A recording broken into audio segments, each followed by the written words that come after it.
Here's how I went from this to this in a very sustainable way.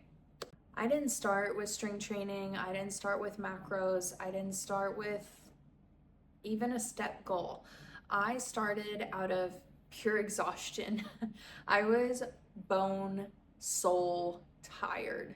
Diet was trash. I wasn't moving my body like I should, surviving off of caffeine, bad foods, and I was trying to fix things here and there with like a run or Pilates.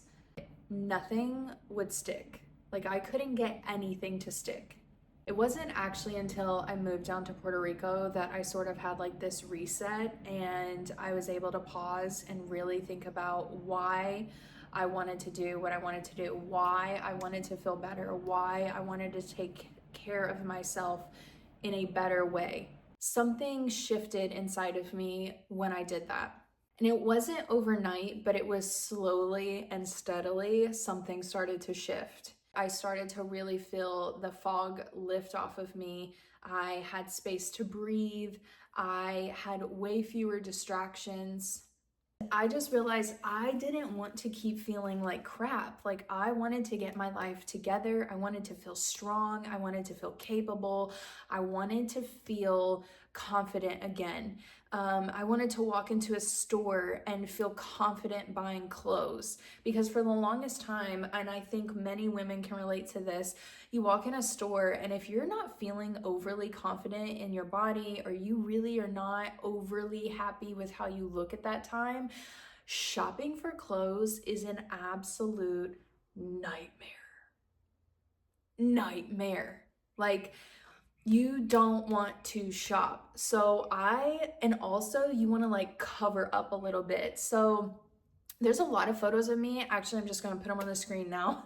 There's a lot of photos of me over the last couple of years where all I'm wearing is like a jacket, and I kid you not, it's like 80 degrees outside, but it's because I didn't want to show my arms or I didn't want to show my stomach or whatever it was. Like I covered up so much. And you just don't feel confident in yourself and you just feel like, ugh, you know? So if you can relate, you know, I feel like a lot of people can relate to that. But I just realized I didn't want to keep doing that. I didn't want to keep just surviving. I didn't want to keep feeling not confident in myself. And I didn't want to keep feeling not strong, quite honestly. And so I didn't want to be skinny. I didn't want to be like perfect. I just wanted to feel strong again, mentally, physically, emotionally. And I wanted to feel capable again. Capable of properly taking care of myself. I'm clearly, and I've seen this in the past, 6 years, capable of taking care of other people, but I wanted to prove to myself that I could take care of myself again. And so that's kind of what this journey was. And so I made a choice. So I was in a season of life where I was constantly pouring from an empty cup, consistently. Problem solving for every other person except myself, taking care of every other person except myself, if I really am honest about things. I totally neglected my body, my health, my emotions, my mental state, all of it. I put on the back burner for every other person. I would have these moments where, again, I would try to get it together. I would eat healthier for like a week, or I would try this workout, or I would download this workout program, or I would be working out in my room, or whatever it was. None of it ever stuck. Literally ever. I just could not get it to stick. There was no consistency. Again, I was trying to do all of these like short-term fixes versus really implement something in my life that was going to be a long-term sustainable strategy. That was the difference. I was trying to do these short-term things and just lose some weight here and do some things here, instead of looking at it from a macro level, saying like, actually, how do I need to look? How do I need to live? How do I need to take care of myself for the rest of my life? Because this is a long-term game. This isn't something that you should do just for a year or 6 months. Like, you have one body, you have one life. You should take care of it for the entirety of your life. And so I had to start shifting my mindset to think about it in a more long-term view versus just the next 6 months, if you will. The choice was that I was going to take care of myself on purpose. I was going to do this on purpose. So here is what I actually did and what I actually implemented to help lose weight in a sustainable, long-term sort of way. So, number one, I joined a gym. Listen, I stopped with the random workouts. There was no TikTok influencer workouts. There was no YouTube video workouts. I found a program on an app that actually my boyfriend introduced me to, and I followed that program to a T. I think the first program that I did was like a 12-week program. And so joined a local gym, got into the app, got a program set up and got it going. And that is what I did. And that is what changed everything for me. I learned the movements because in my opinion, when you learn the form and you nail the form, you become a lot more confident in the gym. I think you have to get past the imposter syndrome a little bit when you go to the gym, because it's like, look, you're there to train you. You don't worry about everybody else. No one cares. I have learned that the most in the last couple of years going to the gym. No one cares. Like, yes, sometimes you'll see people looking around or whatever, but 9 times out of 10, I kid you not, because I do it, it's when you're in between sets and you're just like exhausted, pure exhaustion, because you're just like, oh my gosh, I'm so tired, and you just kind of like daze off and someone thinks that you're like staring at them, but you're not. No one's looking. Don't worry about it. Go in there, have a program, nail the form, because the form is what matters, in my opinion, more than anything. And then you start to figure out, what weight can I pick up? How can I do progressive overload, which I can talk about in another video, and everything like that. By the way, if you're interested in how to get started for strength training for weight loss, I have a video on that actually, and I've linked it below for you if you want to go watch it. Number 2, the second thing that I did was I tracked my food. I know this is going to be tricky territory for some people, especially because I have learned that there are people on the spectrum of the thought process when it comes to tracking food that either think it can be overly obsessive and it can teeter into ED territory, or like they love it, right? So I'm sort of somewhere in the middle. I wouldn't say that I'm like obsessed with it, but what I would say is it is a tool for weight loss. So little fun fact about me, when I was in high school, I would say that I flirted with an ED. I know that that is something that a lot of women and men struggle with. I know that that is something that has hospitalized people. It is definitely a very serious issue. And that is why I say I flirted with it, because I would go through periods where I would eat and then I would just not eat for days. And I was really skinny in high school. And so I just had this like, I don't know, back then it was like the emo era. Everyone was sort of like just smoking and not eating. And that's not an excuse, but that's kind of the era I was living in. And I just kind of fell in line. And I also just wanted to be like super skinny. And so then when I was in college or a little post-college, something like that, I think I did MyFitnessPal and I tried to like track my foods and stuff. And I became overly obsessive with it to the point where I was like, okay, this is not healthy. And so then when I was talking with my boyfriend about, I want to lose some weight, I want to do this. And he was like, I would track your foods. Like I would, learn to weigh your foods and this, that, and everything else. We had a big debate about, how it could teeter into ED, how it was overly obsessive, blah, blah, blah. And I would tell you this, for probably about 4 or 5 months, I was against it. When I first started, I was literally like, no, I don't want to track my foods. I don't want to do this. But I will tell you what, you don't realize the actual portion sizes of things until you start to weigh that food on a food scale and then you start to track your calories. You really don't. I was so unaware of what an actual serving size of peanut butter looked like, for example. I was so unaware of what an actual portion size of like a piece of like ground beef as like a burger looked like. Like what is that, 8 ounces? And also how much fat is that, protein, etc. I had no idea. I was not well educated in that realm. And so my boyfriend's a great influence when it comes to that, and he's very positive about it. He doesn't do it in a way that is, you know, condescending or anything like that. He just is, he has taught me a lot. I have learned a lot from him, and it has helped immensely on my weight loss journey. And I will say, as much as you are going to hate it, hate the idea of it, you should start tracking your foods. You should start weighing out your foods. You should buy a food scale. You should really educate yourself. And the thing that I want to say about that is you are not going to have to do that for the rest of your life. Now, I've been doing it almost 2 years, roughly, give or take. I can look at a piece of grilled chicken and know what the ounce is, roughly. And I'm mostly right 90%, 98% of the time. And you just get good at knowing. Now I know, okay, when I have peanut butter, this is actually what the serving size is. This is what that looks like. And that's the thing. You kind of just have to live your life, okay? And that leads me to my third thing, which is I set a calorie deficit.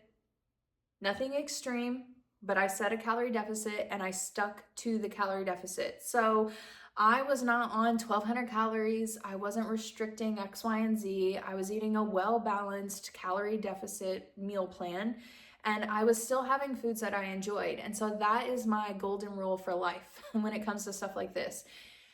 You can be in a calorie deficit and still enjoy your life that you're living. And my boyfriend and I have like this 98-2 rule, right? Like 98% of the time we're eating whole foods, we're eating home cooked meals, we're enjoying those things, and we really do like those things. And you find that when you start eating that stuff, you don't really crave some of the bad stuff.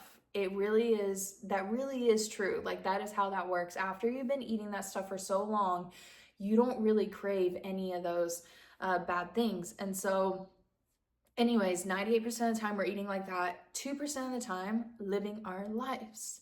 We like pizza, okay? We like going to dinner and having like a steak out with veggies and fingerling potatoes, and we like to have a charcuterie board and we have like a margarita, whatever. It's 2% of your life, because the other 98% of the time, what are you eating? You're eating really well, and you're eating in your calorie deficit. And so, or you're in maintenance or whatever it is. I will talk about this in another video, but you need a break from the calorie deficit as well. And that is where I have learned and grown the most. Is I was under the impression when I first started that you have to be in a calorie deficit for a really long time. And that's, you know, we could debate. I think it's actually, in my opinion, I'm no doctor, okay? So take it or leave it. My opinion is you should be in a calorie deficit for maximum 10 to 12 weeks, maximum probably. And then you should sort of go into maintenance for a little while. What maintenance does is it allows your body to reset a little bit, because your body and your metabolic rate and all of that is going to get used to that calorie deficit, and it becomes a little less efficient towards the end of your calorie deficit. And so you kind of want to do a reset of sorts, and you want to give your body that break that it needs. And so you sort of go, okay, this is my weight now, I want to maintain this weight, and you go into what's called is maintenance. And so you'll eat at maintenance. I think recommended is like 4 to 6 weeks, if I remember correctly. Someone can check me on that, but it is good to eat at a maintenance for a little bit, because it just gives your body a break. Your body can get tired in a calorie deficit. And I think that's where a lot of people go wrong, is they get into calorie deficits and then they're like, okay, I'm tired of this. I don't want to do this anymore. And then they go back and they don't do it strategically in the maintenance. They do it just like, I'm going to eat how I was. I'm going to eat everything. And then you gain some weight back. And then you're like, well, why am I back at square one? It's like, girl, this is why you're at square one. So again, number 3, I set a calorie deficit, nothing crazy. I can talk about that in a lot more detail in another video, but that's the gist of that. Number 4 is I increased my water intake. So I know people are so sick of hearing about this, like drink more water, but here's the thing. Your body needs the water, and I also add electrolytes to it a lot of the time, but your body needs the water, and it helps with a lot of things. Like if you're gonna start taking creatine, which is a whole other video I could do, and I do take creatine, your body needs that water. It needs it desperately, like a lot of water. It helps with a ton of things, but also if your body is, let's say you think that you're hungry, your body could actually just be wanting some water. So keep that in mind. Drink the water. Up that water intake. If you think that you're drinking enough water, you're probably not. I'm gonna be honest. Number 5 is I did set a step goal in the beginning. So I was aiming between roughly 7 and 10,000. I don't know why. I think it's a marketing scheme, quite honestly, why people are so fixated with the 10,000 steps. And I don't disagree that it's proven that, people have seen results from that. But I set 7 to 10 and I would hit it most days, and then some days I wouldn't, and I wasn't stressed about it because the biggest thing was that calorie deficit that I was in.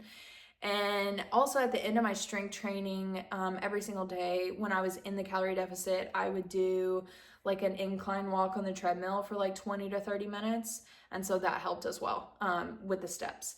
But just in general move your body more. So being sedentary probably doesn't help a ton.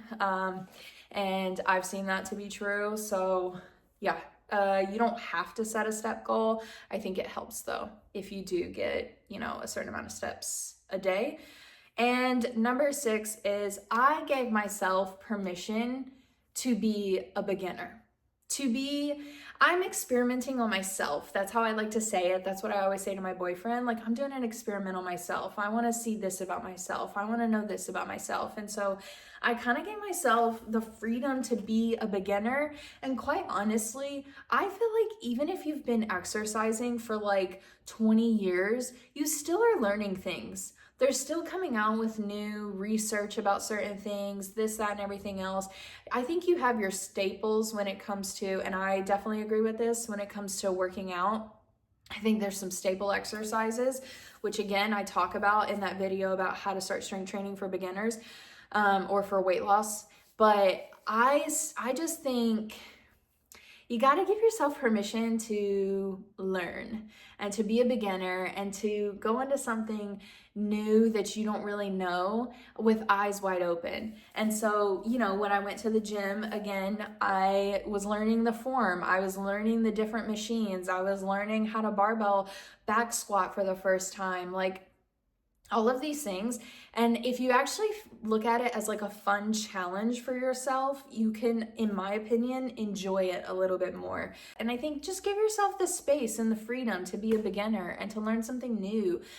Because honestly, again, you're going to be doing this for the rest of your life. And so if you don't have that sort of like beginner stance to it a little bit, I just think you're going to burn out a little, and you're going to kind of, I don't know, you may or may not, but yeah, give yourself the space. Be a beginner. Enjoy the journey. So also, I'll say this at this point, those are my 6 things that I did to create sort of this sustainable weight loss journey that I have been on. And again, I've lost almost 40 pounds in about a year and a half. And so it really is sustainable, and that's what doing calorie deficit and maintenance a few times over the last year and a half, and also living life. You know what I'm saying? 98.2 is my rule. And here's the thing about me, I am a person who goes all in on something. But here is what I've learned, and this goes back to the experiment thing that I was talking about. I needed consistency so that I could do this for the rest of my life. And so what I have found is 5 workouts a week is sort of my sweet spot. I like the five workouts. And then prepping a few meals, like we'll prep some proteins or whatever. But I like to cook in real time certain things. So I'm not a huge meal prepper, but I do think that it's I think it's helpful to like go ahead and cook some of the meats and stuff for the week, because that can be somewhat annoying sometimes. And then tracking, I track almost everything still every single day. I think there's some times where I'll like forget and I'm like, whatever. That is the mindset that you have to have. Like, you're gonna be fine if you miss a day. And that's all. I don't need perfection. I just needed momentum and I needed consistency. And I needed to build very good habits and systems. Lost the weight. I have built the muscle. Here's again a before and after of what that looks like. I feel stronger. I sleep better. I am not constantly dragging through my days. More than that, I feel proud of how I got here. Like, I look back at the last year and a half and I'm like, girl, you did that. You did that. Like, I look back on those photos and I'm just like, I can't believe how different I look, how different I feel mentally, physically, spiritually, emotionally, all of the things. Like, it is wild to look back on that whole journey. And I didn't white knuckle my way through it. I built a sustainable way in my life, routines, habits, systems, this, that, and everything else that can help me in the long term. Lose the weight, keep the weight off, live a very healthy and sustainable life. I also built something that I can sustain even during stressful situations. And I think that's the thing for a lot of people. They get into these stressful situations and it's hard for them to focus on this, that, or everything else. It's hard to focus on your diet and your exercises when stressful things are going on in your life. But I have figured out a way that also, my routine fits into very stressful seasons. And so I've had some stressful times in the last couple of years, but the gym has always been one of my outlets. I always feel better after my workout, even during the stressful days. So, and I still feel better even when I'm stressed out, but I'm eating well. And so I think that helps. So if you're in a place that I was in, where you're just tired, you're discouraged, you're burnout, you're sick of it, I just want you to know, you don't need a 75 hard challenge. You don't need a 30-day detox. You need a plan that fits your life for the long term and is sustainable. So you can start small if you want. If you're not like me and you can't go all in and you got to do baby steps, I respect it. Do it. Do what works best for you and build into this long-term sustainable program or plan that fits your life. Whatever it is that works for you. Start small if that's what it is. Move your body regularly. Regularly be moving your body. I personally am always going to recommend to people strength training, because there is a lot of science and research on it when it comes to longevity, when it comes to muscle growth, when it comes to just like bodily healthiness in general. Like, we could go on all day about strength training, but it is my preferred method and I will always recommend it to someone. However, if you're wanting to try running, or you're wanting to try Pilates, or you're wanting to try ClassPass, where you try the different exercises and you figure out what it is, or you're wanting to try CrossFit, do whatever it is that works for you in your life. Do whatever it is. Again, I'm always going to recommend strength training. I am biased.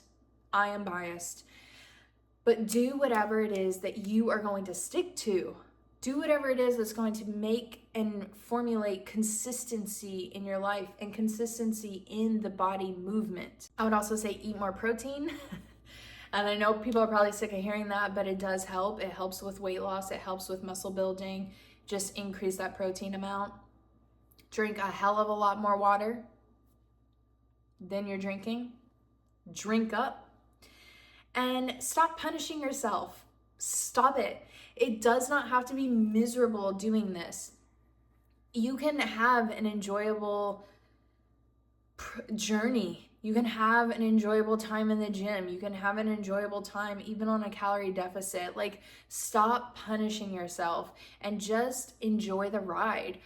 If you want to take my advice, Look at it like an ongoing experiment on yourself. Have fun with it. Enjoy being a beginner. Ask questions. Ask a million questions.